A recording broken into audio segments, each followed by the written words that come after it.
Welcome to How Now, the podcast where we talk about how to live in the now. And here's your host, Kim Martin-Raymond.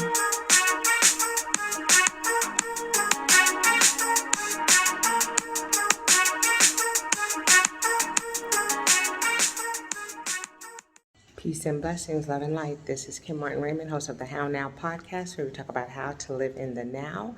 And this is day 4 of our trip here in Belanger, Haiti. We'll be going to Au Cayes, which is about 4 to 5 hours from here.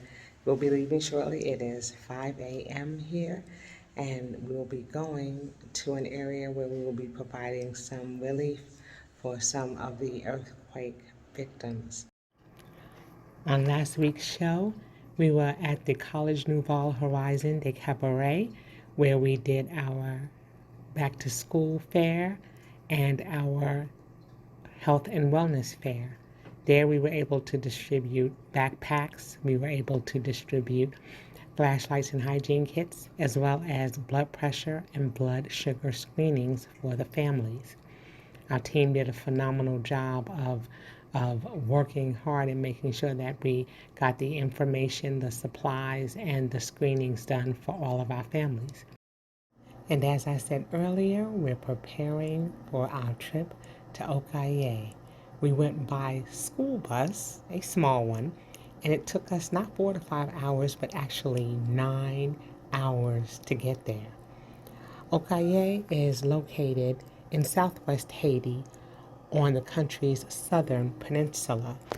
It is actually the place right outside the epicenter of where the 7.2 margin earthquake took place on August 14th of this year. These are some of the neighborhoods that we're going through as we're on our way to Au Cayes. These are almost like little shanty towns where the people live. I am back and we are 4 hours into our trip. We still haven't reached our destination, but we've seen a lot. We've seen a lot. And so it's hot. We're on an old school bus.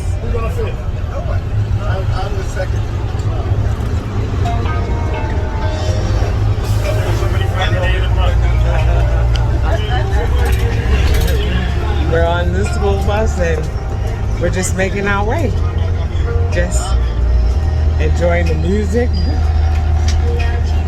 enjoying nature. Look over here. There's sinkholes. We're driving on the opposite side of the road because there are sinkholes. And just driving on both sides of here.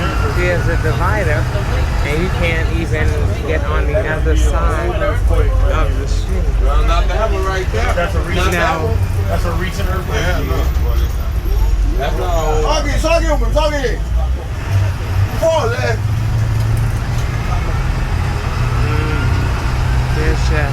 It's just amazing.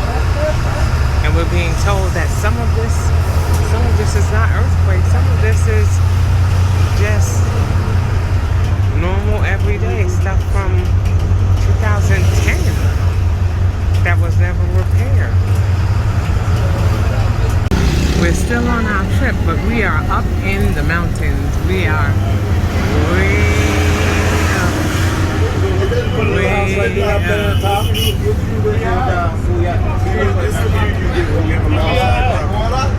That's beautiful. You imagine your living room, hey, window looking out of that? That's gorgeous. And you can see how high up in the mountains.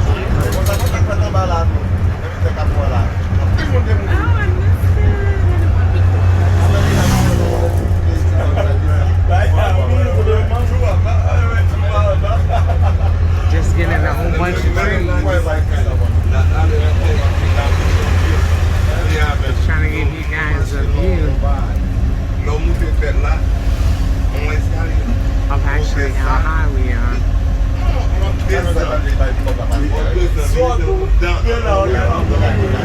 see the tops of the trees.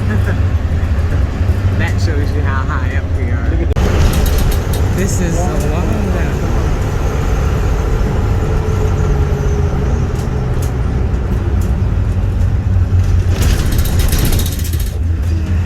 We're almost near our destination in the water. It is absolutely beautiful. Absolutely gorgeous. We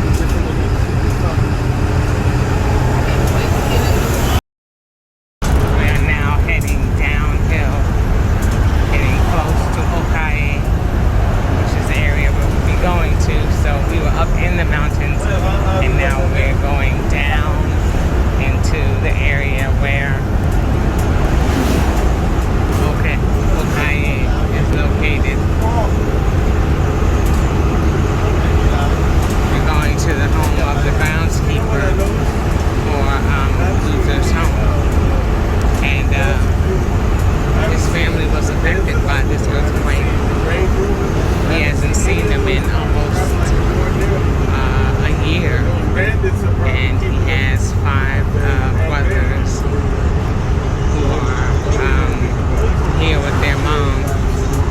And their house was completely flattened, so we're going to see them first, and then we'll help some of the other area people with some of the supplies that we brought with us. So we'll be approaching there very soon.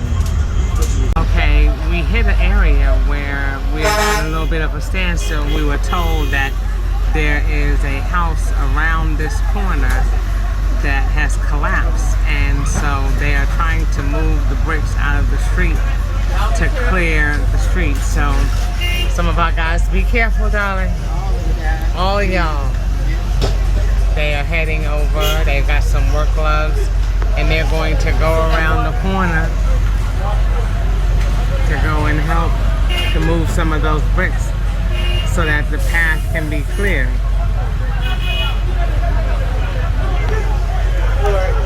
So there go some of the guys, Luther, Everson, my husband, and the hat. They're going to make their way over to go and assist with moving some of the bricks. So they're going around the corner.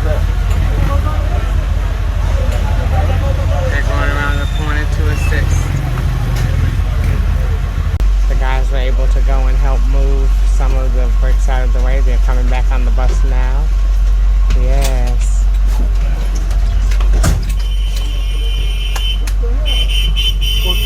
Okay, they were able to help. Awesome. We are going up a hill. We're going, it's almost an hour into getting to our destination. There are a lot of boulders, and you have to drive extremely slow just to get up the road. There's a pipe that's going through. I'm not certain what the pipe is for, but it's been going for weeks. For miles. This pipe that's in the road. We're up relatively high again. We went down a mountain, and now we're going back up another mountain. So we've been on the road for a considerable amount of time. So it's taking even longer. They've been moving, like my husband and Luther are saying, they've been moving rocks and boulders out of the road. They had some aid that came with, machinery to come and move a lot of rocks and boulders to the side of the road. In certain areas took us a lot longer to get through. So we still haven't quite made it to our destination, because you see some of the rubble here on the ground. We have finally made it to the area. Some 8 hours later, we are walking in an area. You see some of his people. There was a tremendous tree back there that we had to walk around. And now we're having to walk about half a mile. We're gonna find our destination first, and then the younger people are going to come back and bring the tent and other supplies that we have for the families. So it's quite a little bit of a distance that we're walking now. There's family there, but we're making our way down.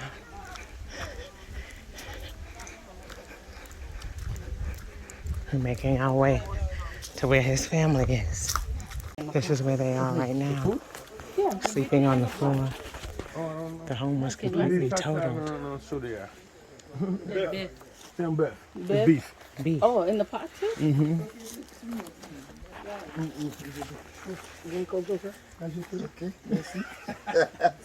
They're coming. We're gonna go around. Complete destruction of the house.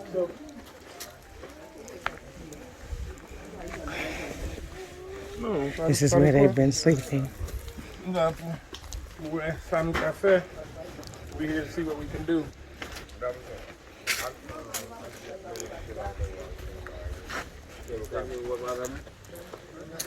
This is the home. It's been 3 weeks. The whole inside is gutted out. So they've been sleeping outside. So we're going to go and get the tents and go and get the Oh, they've been cots. sleeping outside? Yes. That's what all those blankets for. What we need? So we're gonna set the tent here, and then you're gonna show the house that's sold out, and put the cots in it, and then I'm gonna leave her with some ibuprofen. She said she got pain from the way she fell. Oh, she fell during the earthquake? The earthquake, yeah. Okay. Okay. So So again, this is Luther Francois, and he is the president and CEO of the TOME Foundation, and we're just talking about what our game plan is going to be. We're going to be putting up some tents and some cots. Yeah, it took us 8 hours to get here. It took us 8 hours to get here, and we thought it was only going to take us about 4 or 6 hours. So it took us 2 additional hours, and there were some very narrow roads, and we definitely have to make it back before it gets dark, because then, you know, it's no longer as safe as it can be. So we're gonna, the boys went back to go and get the supplies, and we'll go ahead and get them set up, and then we'll start making our way back to Belanger. Because like I said, it's a long trip back. It's been a long day. We started out at 5:30 this morning, and it's 2:16. So we have been on the road all this time. And then we just had to walk a little over half a mile after we got off the bus to get to this area where his family is. So, you know, we're going to, you know, just take a quick tour and see some of the damage. As Luther mentioned, he's leaving some ibuprofen here because his mom fell during the earthquake, and so she's been in a lot of pain. And so we're going to try to leave some pain meds for her just to help to provide some relief. So they've made a little makeshift area here, and they'll be cooking. You see they have some sheets on the ground here, because this is where they've been sleeping, because the building is not quite as stable. You can see some of the rocks there. You can see some of the blankets and some of the children's clothes. This is the inside of the house. Things have fallen. It's been gutted. They've been able to do some repairs because, like we said, the earthquake took place almost 3 weeks ago, and so they've been going in here, and now they just down here. This is just an area that they set up to cook. They've got beef cooking, so they've got food that is starting to cook, and they've just been setting up areas here, setting up things to make sure that they can get things back as close to normalcy as possible. And so again, you know, this is the situation here. And many families, you know, have suffered, and many families have, you know, had to wake up to this devastation and this to look at. And so, you know, I hope it's just to come and bring some relief to a lot of families. She lives very, very high up in the hills. We're at a very high altitude here. And so, you know, that's why it took so long to get here, because the roads were very unstable. That's his mom. And we're just going to be making sure that they're taken care of. It's all about taking care and helping and providing aid wherever we can. So we'll be back. Just getting ready to put up a tent. Okay, yeah. Make him do it. Put it in his hand. Just making sure that they know how to put up the tents themselves.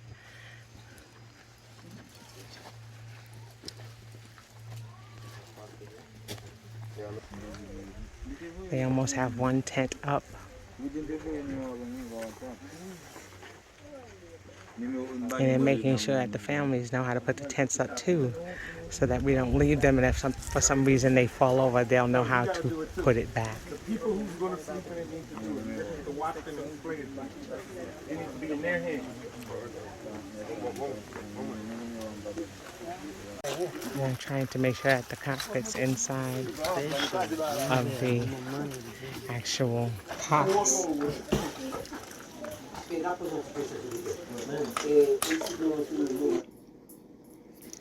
And these are some photos of some of the erected cots and tents.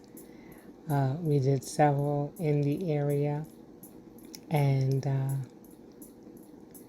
were able to assemble them and make sure that those who were responsible for them were able to put them together independently. And that's important, sustainability. And then after we did that, we went to some of the local families and distributed hygiene kits and flashlights and a few backpacks for some of the children who were in the area as well. So we just wanted to make sure that they had some of the essentials that they needed. So again, our squad was able to step in and get some of the work done. And we were excited about what we did, but not so excited about the long journey back home. We got back into our school bus and started to make our way back to Belanger. It was important that we got on the road at a certain time so that way it wouldn't be too dark when we made it back to Belanger, because it's not always as safe once the sun sets. But on our way back, we got to pass an area that was once bustling with shops and people set up and selling their wares, and then it looked almost completely vacant on our way back. So all you saw were just structures where they were set up. And as we went back, we got to still see more of the damage that was done by the earthquake. Buildings that were, just teetering on being completely flattened, but a lot of the bricks being torn down and, just standing. And we also got to see some makeshift tents that were erected as well, made out of tarps and sheets and other things that people were able to find to make makeshift homes for themselves. And then we also got to see some more structured tents like the ones that we provided that were given by other organizations and foundations that were in the area that were helping to assist with tents as well.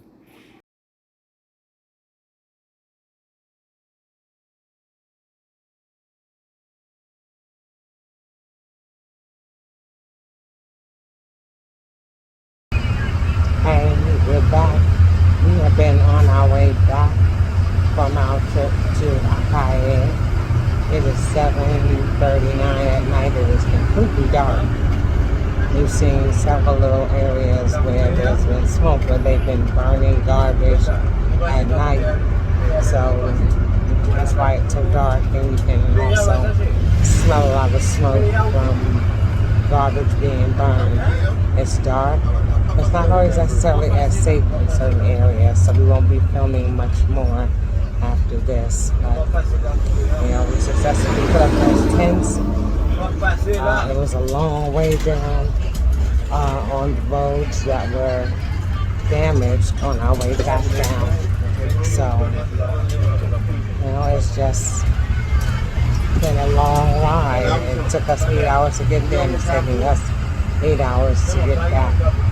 With a little bit of water and not too much food. We had a couple of snacks along the way. But it's been a long day. But because it's night, we have to be careful. So we'll end our recording here for the evening, and we'll talk about the highlights of our day.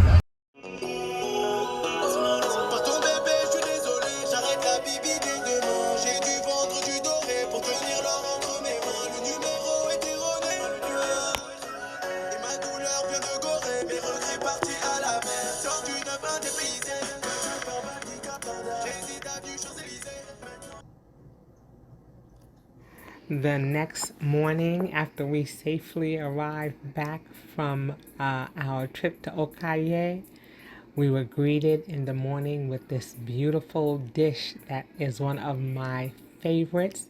It is la bouillie, and it's kind of like a porridge, and it's wonderful, wonderful filling meal, and it was wonderful to wake up that morning to one of my favorites. So I want to also share some of the other wonderful meals that we had. We had some wonderful plantain they were like plantain chips, of course, freshly made, and we got those while we were on the road back and forth during our travels. We also had some quenelles. Some people may know them as muscadines here in the States, and they're a wonderful, juicy fruit to have. And we also had this wonderful coffee. I don't even know what it's called, but it was magical deliciousness. I absolutely loved it, and I had several cups. Usually it's served before dinner. And then, we just had some wonderful meals at one of the local restaurants. So it was nice to be able to get out and enjoy some of the cultural food and dishes. Even with all the delicious meals that we were served, I have to give a shout out to Nadine, our cook, because she did a fabulous job of making sure that the team, as well as our volunteers, had a wonderful meal provided for them each day. And, we couldn't have done it without her. And in addition to the food, it was wonderful to meet such wonderful people. The people of Haiti are just a beautiful people. And I got an opportunity to connect with some of the locals there, and it was just great to be able to establish those relationships. And I know that when I go back, I'll have opportunities to see some of them again. This is a good friend of mine, Jefferson. He was so curious about learning English and teaching me a few Creole words of his own. It was also wonderful to be there with this beauty here. Her name is Judy, and she is just a beautiful spirit. Not only is she beautiful as a person, she has just a beautiful spirit about her. It was wonderful meeting her. These are my buddies here, Epperson and Davidson, and they take care of us each time we come to Haiti, so it's always good to see them. And also a few of the other guys who are locals as well. My buddy Olivier, and another one of the gentlemen who come and hang out with us. So it's beautiful to get to know the people as well. And then, of course, we got to experience the beauty of Haiti, the land and the beaches. And this is a long so it's a contrast to some of the things that we tend to see on television and tend to see on the news and hear about. There are still areas of Haiti that are absolutely breathtaking, and it was nice to have an opportunity to see those areas as well.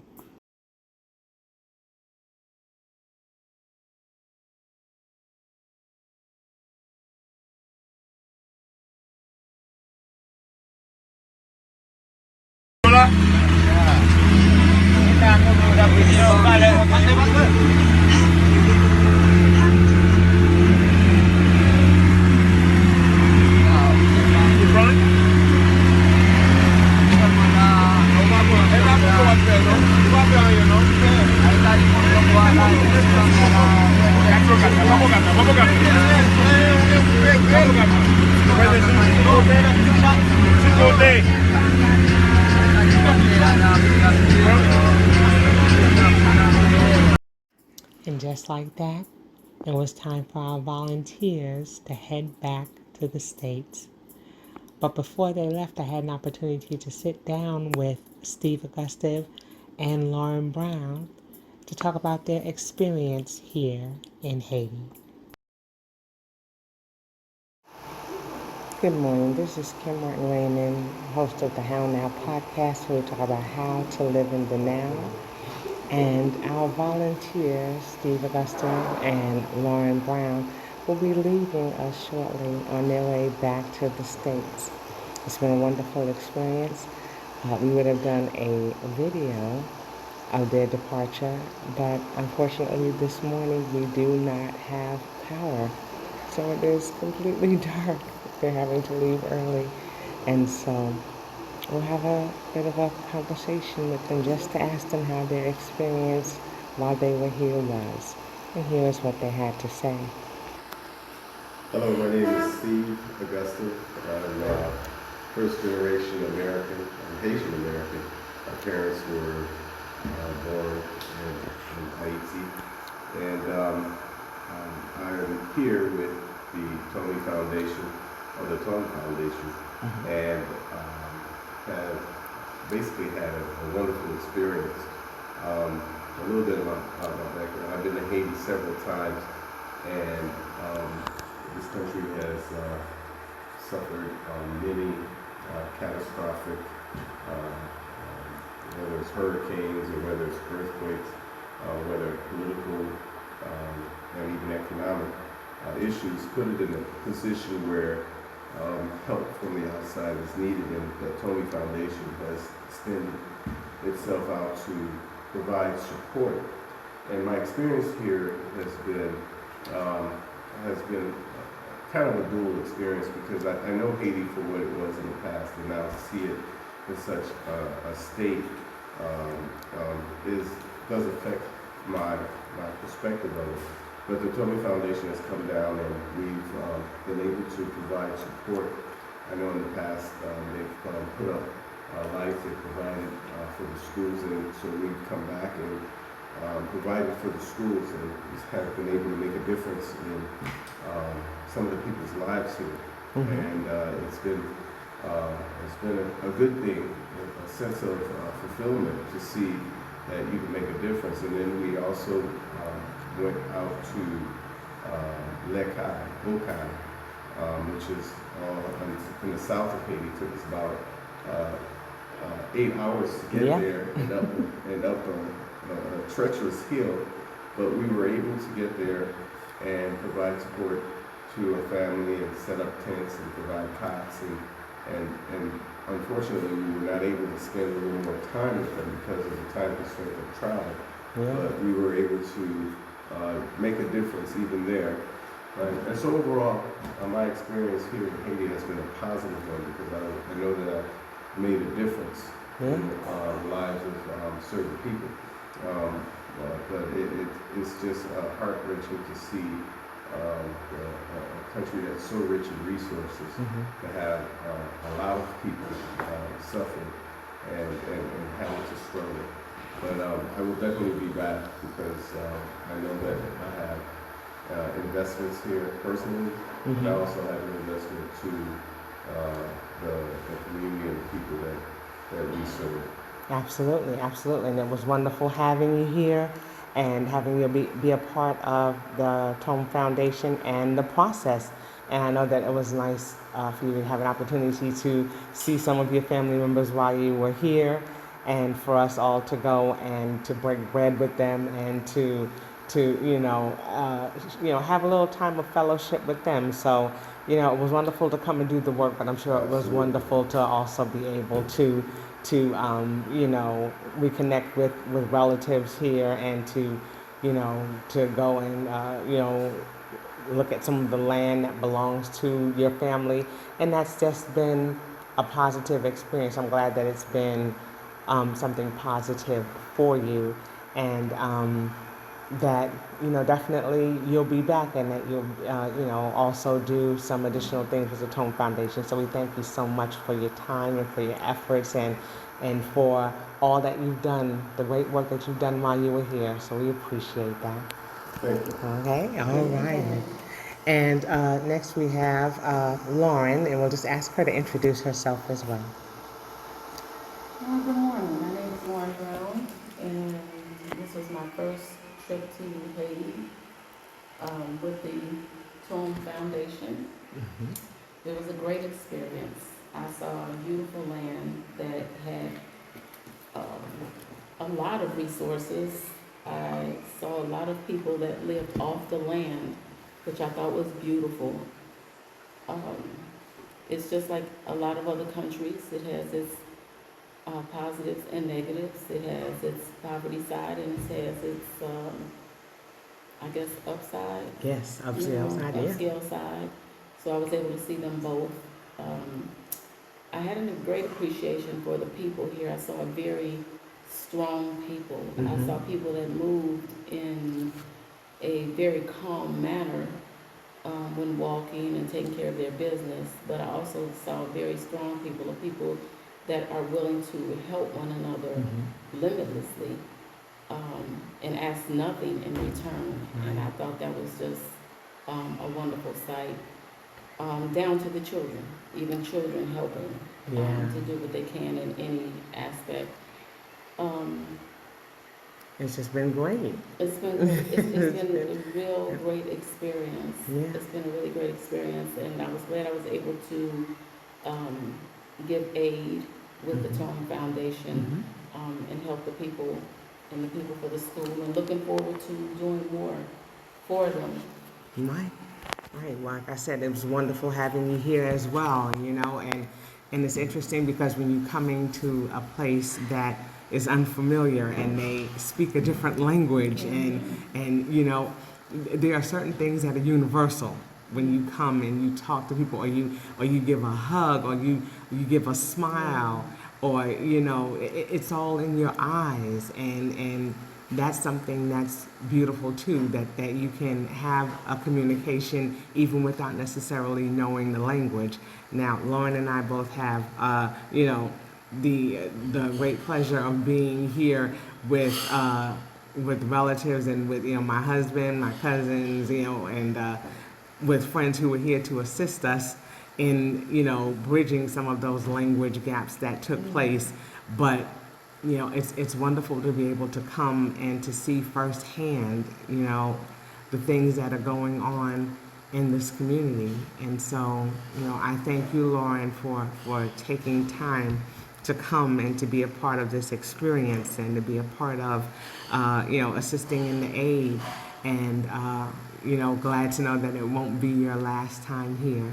So again, I want to thank Lauren Brown and Steve Augusta for their efforts in coming to volunteer with the TOME Foundation, to be here, to be a part of these efforts, and knowing that it will not be their last, but they are now going to be preparing to leave us shortly to head back to the airport, to head back to the States. It's a little bit of a journey to get there, but they know that their takeaway will be something powerful, something that they'll remember, something that they can share with their children and their grandchildren, to let them know that there are others, in this country, in this world, that are still in need, and that we're still extending a hand, and that we're doing it not just,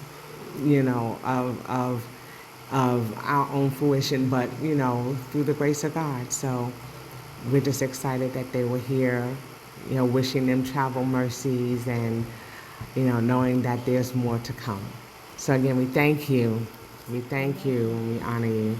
Y'all have a safe trip back, safe travel mercies back to your homes, and thanks again for all that you do. All right.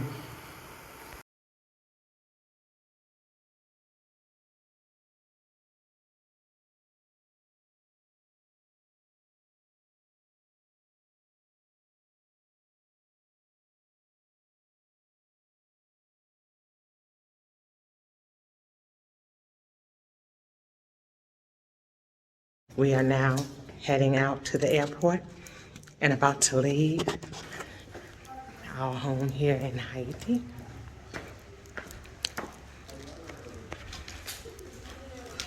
Here again is the home that we've been in. We're going to miss being here.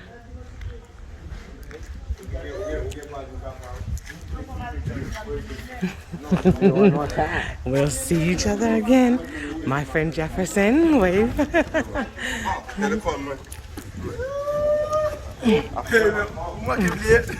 Say bye, this is Eberson. Oh! Goodbye. Next time, wow. Bye. Goodbye. Davison. You're not going yet. Okay. We're gonna be heading now. My friends here.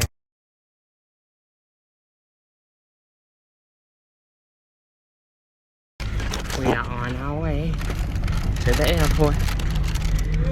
Our president and CEO, Luther Francois. We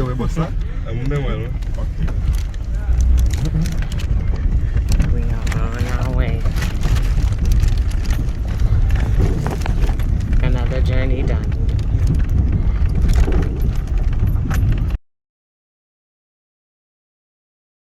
And after a 2-hour and 45-minute commute to the airport, we finally made it to Port-au-Prince. We arrived safely on the plane. We're able to find our seats with about maybe 5 minutes to spare. We're finally heading home. And off we go. Farewell, Haiti. We look forward to seeing you again around this time next year. It's been an experience, and thank you all for sharing it with me. Thank you to Luther Francois and the TOME Foundation for the great work that they're continuing to do here. And that'll do it for this edition of the How Now podcast, where we talk about how to live in the now. And until the next time I see you, I say peace.